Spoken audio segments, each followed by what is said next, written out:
13 News at 9 with Bob Evans and Hope Woodside.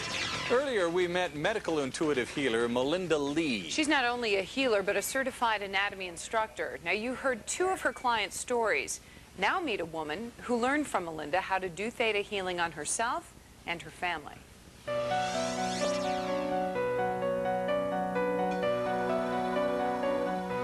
I've taken, I don't know, days and days of class, but you can learn to do the very most basic things in, 15 minutes. Chris Myrick is a wife and mother who learned how to do theta healing from medical intuitive Melinda Lee. Chris admits at first she was skeptical. It took Melinda healing my son of his ear infections, in one 5-minute session that made a believer out of me. Chris says she was able to help her son Colton after he got hurt jumping from a tree. And I just thought his legs were broken, like they said, and they put him in splints. He was wheeling himself outside in a wheelchair. He wouldn't bear weight at all. Chris used theta healing on Colton that night. 2 days later, they went to their second doctor's appointment. When we took him to Primary Children's, the doctors looked at the x-rays and could see the breaks and wanted to do her own. And after she looked at the x-rays she did, there was no breaks. She took off the cast and he walked out of there.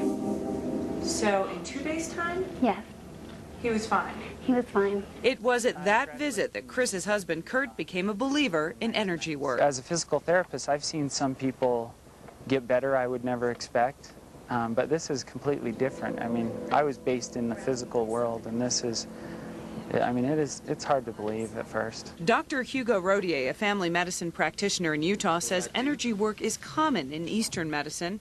Now it's seeing more and more acceptance by Western doctors. If we see an energy worker who is reputable and is helping people at a reasonable cost, I think we should be open-minded to look into it and not dismiss it outright. Melinda agrees. She teaches 3-day seminars on theta healing and sees more and more doctors in her audience. There were people there from all over the world, healers from all places and all types of doctors that had actually changed from their conventional medical practice to doing alternative healing like this. Almost everyone we interviewed for this story says theta healing does not replace medical care when you need it. It is rather an alternative approach to holistic well-being. Now, if you'd like to contact Melinda Lee, you can go to our website, myfoxutah.com.